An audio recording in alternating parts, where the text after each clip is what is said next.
sou a professora Joira e nesta aula falaremos sobre a introdução à ótica. Sabemos que a física é dividida em 5 grandes grupos: mecânica, a termodinâmica, a ondulatória, a ótica e a eletricidade. Nesta videoaula começaremos a falar sobre a ótica, que é a parte da física que estuda a luz e os fenômenos luminosos, sem se importar com a sua natureza. A primeira coisa que precisamos definir o que é um raio de luz e um feixe de luz. Raio de luz é uma linha imaginária que representa a direção e o sentido da luz. O feixe de luz é um conjunto de infinitos raios de luz. Um feixe de luz pode ser convergente, onde os raios de luz convergem para um único ponto. Podem ser divergentes, onde os raios de luz divergem a partir de um ponto, e podem ser paralelos, que é quando os raios de luz são paralelos entre si. Quando falamos em propagação da luz, os meios materiais podem ser de 3 tipos: opaco, translúcidos e transparentes. Os meios opacos não deixam a luz passar, como, por exemplo, um muro ou uma madeira. Os meios translúcidos deixam passar a luz em trajetórias irregulares, não permitindo uma visão nítida, como, por exemplo, um vidro fosco. Os meios transparentes deixam passar a luz em trajetórias regulares, permitindo assim uma visão nítida, como, por exemplo, o vidro transparente, o ar e a água. Todo corpo que emite luz é chamado de fonte de luz. Essa fonte pode ser primária ou secundária. As fontes de luz primárias são corpos que têm luz própria e são chamados de corpos luminosos, como uma vela acesa e o Sol.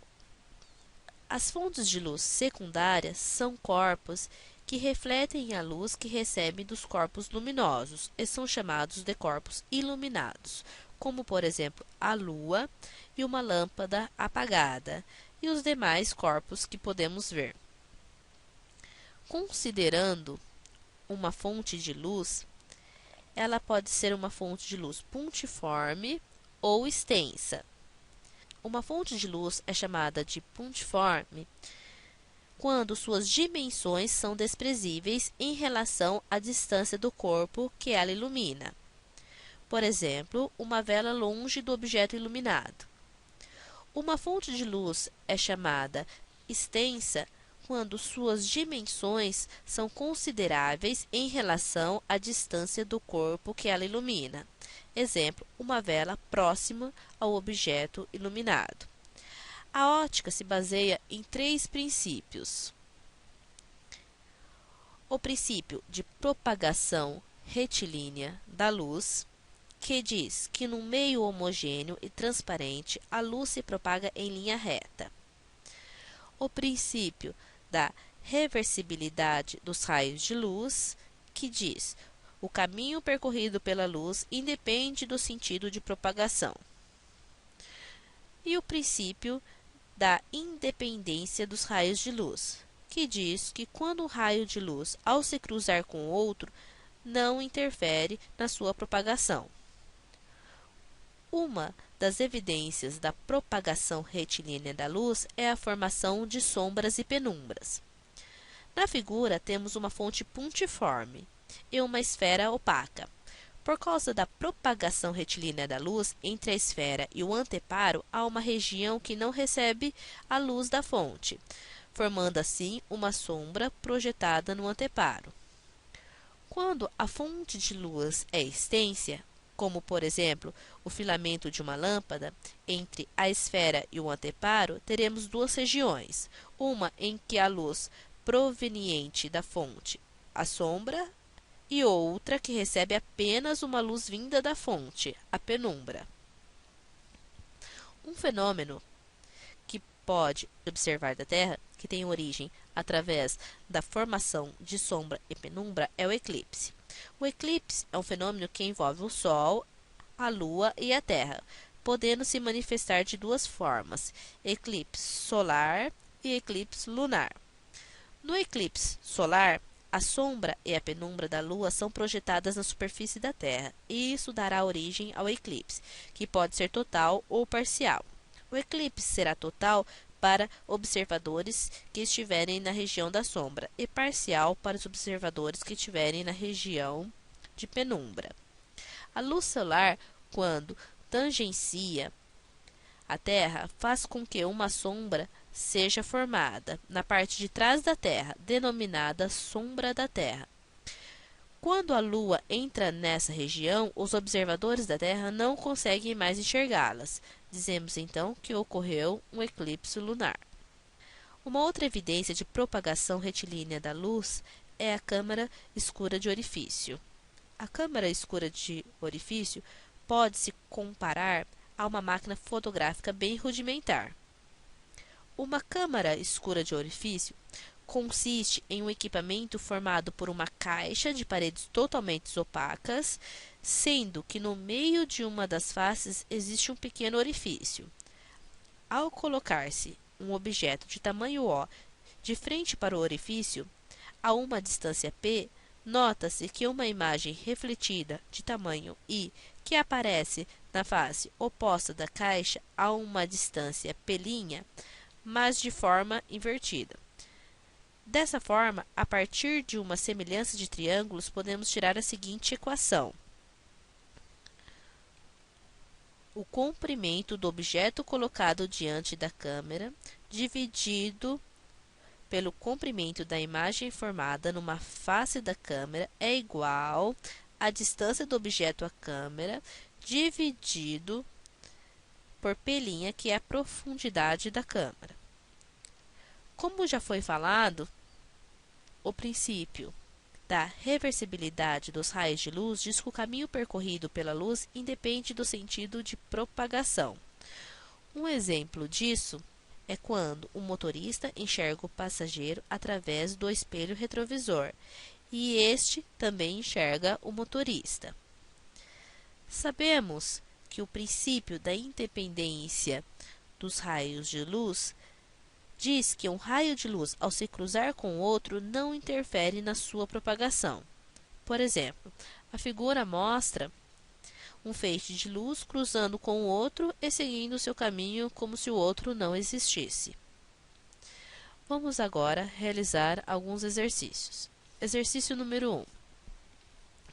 A um aluno foi dada uma tarefa de medir a altura do prédio da escola que frequentava. O aluno, então, pensou em utilizar seus conhecimentos de ótica geométrica e mediu, em determinada hora da manhã, o comprimento das sombras do prédio e a dele próprio projetadas na calçada, Elão e Elinho, respectivamente. Facilmente chegou à conclusão de que a altura do prédio da escola era de cerca de 2,1 metros.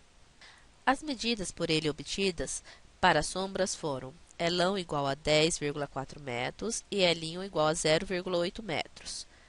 Qual é a altura do aluno? De acordo com a questão, a altura do prédio é de 22,1 metros.